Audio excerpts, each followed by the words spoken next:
They say falling is part of life. But what if I told you most falls after 60 don't ever happen at all? And worse, many are caused by one silent problem no one talks about enough. If you've ever caught yourself reaching for the wall, stumbling over your own feet, or hesitating at the top of the staircase, you're not alone. But here's the truth. Balance isn't something you just lose with age. It's something you can build back, if you know how. Today, we're diving into something that might just change how you walk through life. Literally. We're going to talk about 5 simple but powerful exercises you can start doing today to improve your balance and prevent dangerous falls. No gym memberships, no fancy equipment, just a little space, a little time, and a willingness to take control of your own safety and independence. Because here's what they don't always tell you. Your balance is a skill, not a sentence. And with the right moves, you can sharpen it again, even if it feels like it's slipping away. So let's get started with one of the most overlooked but incredibly effective ways to start restoring your balance. And it all begins with something you already do every day, standing still. It might sound silly at first. How could standing help prevent falls? But this is what's called the single leg stand. It works wonders because it trains both your ankle stability and your core strength at the same time. 2 things that quietly fade as we age. Here's how you do it. Stand behind a sturdy chair. Place your hands lightly on the back for support and lift one foot a few inches off the ground. Just hold it. If you feel wobbly, that's perfectly normal. That wobble means your body is working. Try to hold it for 10 seconds, then switch legs. You don't need to be perfect. In fact, struggling a bit is the whole point. That's how your body learns. And with practice, those 10 seconds will turn into 15, then 30. One day you'll look down and realize you're standing there strong and steady, hands-free and confident. That's progress. And if you're thinking, but what if I fall while trying to prevent falls? Remember, safety first. Always use a chair, wall, or countertop when you're starting out. And take your time. This isn't a race. Now, once you've gotten used to standing still, we can add movement, but not the kind that wears you out. The next exercise is called the heel-to-toe walk. It's exactly what it sounds like. You place one foot directly in front of the other, heel touching toe, and walk in a straight line. Like walking on a tightrope, only your tightrope is your kitchen floor. Why this works is simple. It forces your brain to coordinate each step with your muscles, retraining your nervous system to stay aligned and responsive. And that's key, because balance isn't just about muscles. It's about communication between your brain, your eyes, your inner ears, and every step you take. Here's a tip. Do this walk along a hallway where you can touch both walls, or keep one hand on a counter. And keep your eyes focused ahead, not down.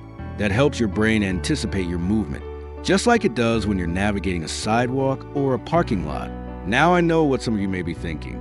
I haven't done anything like this in years. Or maybe I'm too old to start now. But let me be clear, you're not too old. You're just not used to thinking of balance as something you can train. And once you do, things start to shift. You'll find yourself catching your balance faster, climbing steps with more confidence, reaching up to the cupboard without fear of toppling backward. It all starts with these little, steady steps. And each one tells your body, I'm not giving up control, I'm reclaiming it. Because the truth is, balance isn't about being young. It's about being consistent. And with just a few minutes a day, you'll start noticing subtle changes. How you get out of bed, how you turn the corner, even how you feel when you're walking down the street. Less hesitation, more control. Less fear, more freedom. Now that we've gone through these first 2 essential exercises, the single leg stand and the heel-to-toe walk, you're already on your way. And the best part? You don't need to break a sweat or change your whole life to get the benefits. You just need to start. So take a breath, shake out your legs, because we're not done yet. Now that you've warmed up with a single leg stand and a heel-to-toe walk, let's gently shift into another simple move that does something remarkable. It strengthens your hips. And you might be wondering, why the hips? Here's the deal. Your hips are like the unsung heroes of your balance. They quietly stabilize every step you take, every time you get up from a chair, and especially when you catch yourself from stumbling. That brings us to our next move, the side leg raise. You don't need to go high, and you definitely don't need to look graceful. This isn't a ballet class. It's real life, and we're here to stay strong in it. So here's how it works. Stand tall next to a sturdy chair or countertop.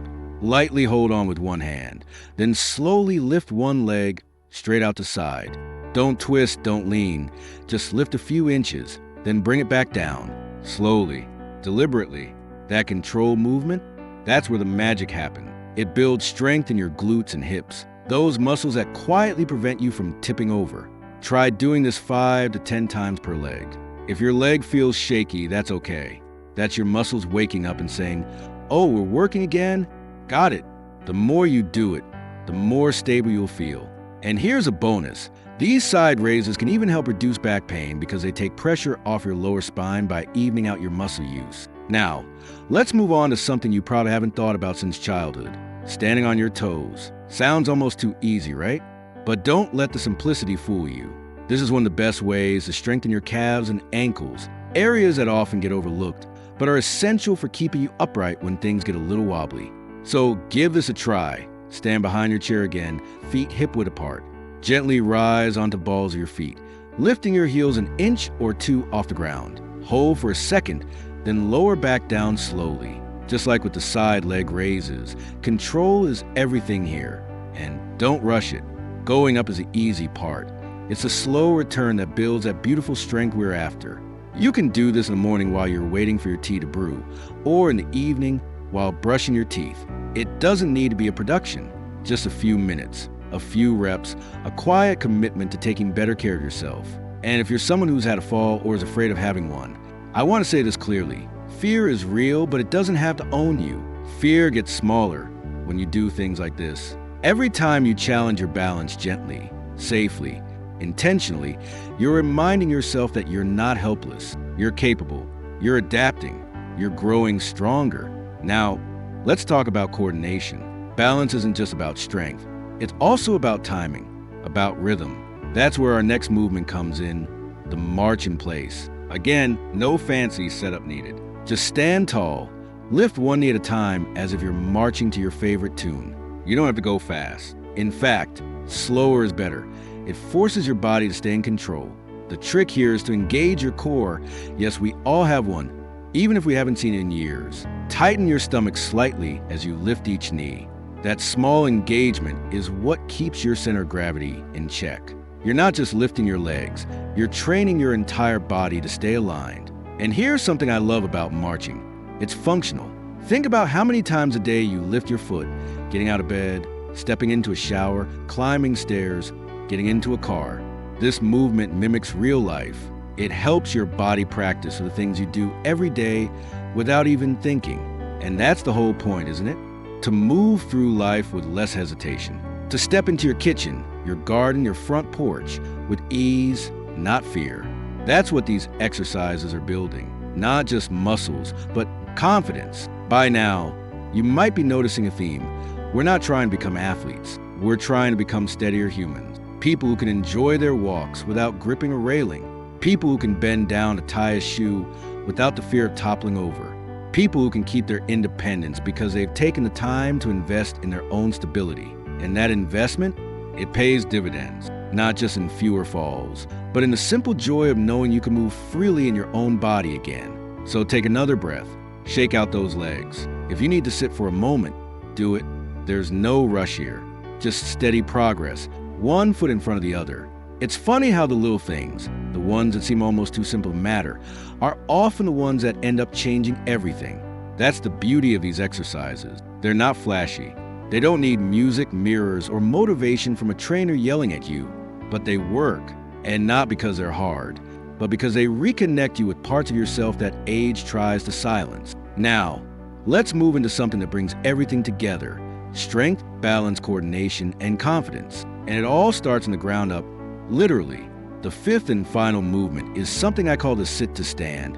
And while it might sound like something you already do 100 times a day, the way you do it makes all the difference. Grab a sturdy chair, no wheels, no cushions that sink in too much. Sit toward the edge with your feet flat on the floor, about hip-width apart. Now, without using your hands, slowly push through your heels and rise to a standing position. Then sit back down just as slowly. That's one rep. Doesn't sound exciting, right? But here's why it matters so much. This movement is a snapshot of independence. It's how you get up from a couch, from a toilet, from your bed. It's how you move through your day when no one's around to help. The muscles you use in the simple action. Your thighs, hips, glutes, and core are the same ones that protect you from falling when you lose your balance. They're also the ones that weaken the fastest if you don't keep them active.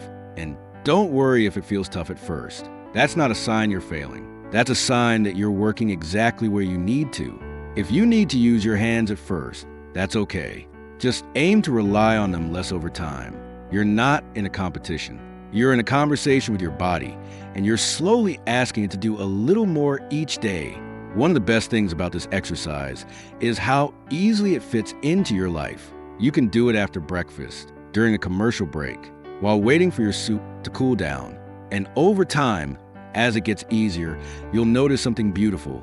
Standing up becomes smoother, less grunting, less pushing off your knees, just rising with control and grace. And when you have that kind of control, something else happens. You stop second-guessing yourself. You stop holding back. You stop hesitating before stepping into the garden or going for a walk around the block. That's what real freedom feels like. Not being fearless, but being prepared. You might not realize it, but every time you practice these movements, you're doing something much deeper than exercise. You're rewiring the way your body talks to itself. You're building trust, not just in your muscles, but in your mind. Because once your body starts proving it can do more, your mind stops assuming it can't.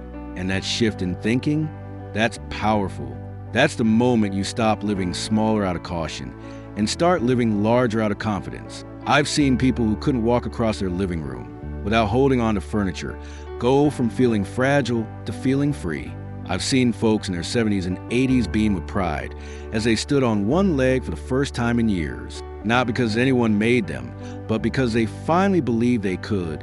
That's why this matters. Not for the applause, not for the numbers, not for any gold stars. It matters because your life, your ability to move through it, enjoy it, and stay independent in it matters. So if you followed along this far, take a moment to acknowledge what you've just done.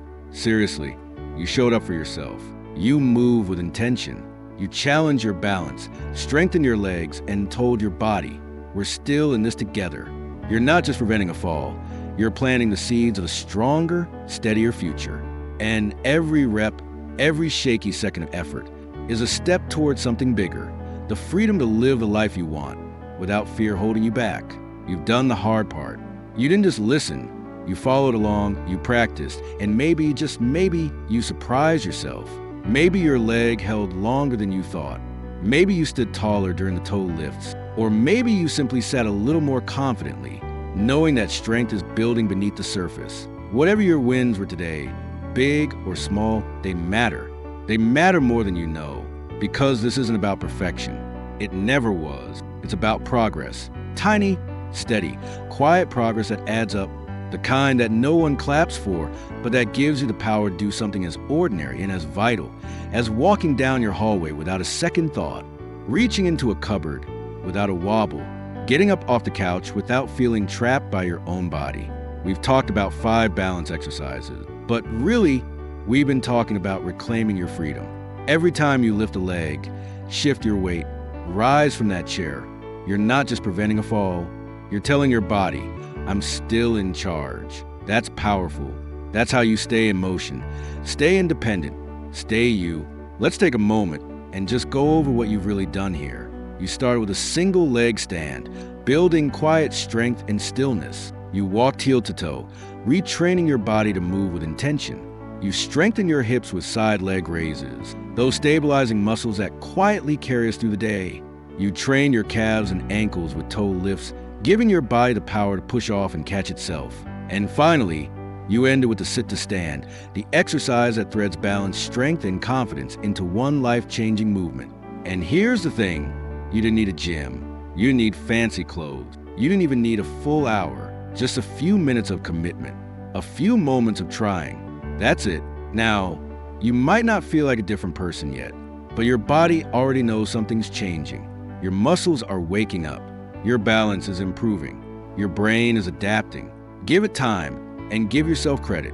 If you keep at this just 5 or 10 minutes a day, you'll notice the difference. Maybe not all at once, but one morning you'll step out of bed and it'll feel easier. One afternoon, you'll reach down to pick something up and you won't even think about it. That's what we're aiming for, not flashy results, but real life results. the kind that help you stay upright, stay independent, and stay in control. Now, before we wrap up, I want to tell you something I tell every person who feels unsure about starting something new later in life. Age doesn't take away your ability to grow. It just asks you to grow differently. And growing differently is not a weakness. It's a strength. You're still capable. You're still adaptable. And your body is still listening. No matter your age, your body wants to move. It wants to be strong. And when you give the tools and time, it responds. So wherever you are right now, whether you're watching from a kitchen chair, a living room sofa, or standing proud on your own 2 feet, know this. You're already making a difference in your life just by showing up. Keep going. If this video helped you, I'd love to hear from you in the comments. Tell me which exercise felt the most useful, or share your own tips for staying balanced and strong. I know there's a whole community here that can learn from you. And if you haven't already, tap that like button. It helps others like you find this video. And be sure to subscribe if you want more tips like this, because we got so much more coming your way, from strength moves to posture fixes to everyday habits that support healthy aging. But for now, I'll leave you with this. You are not defined by the years behind you. You are empowered by the choices ahead of you. Balance isn't just a physical state, it's a state of mind. And with every step you take, you're moving closer to a steadier, stronger, more confident version of yourself. Here's to living your best life, on your feet, full of purpose, and without fear. Until next time, take care of yourself. You've got this.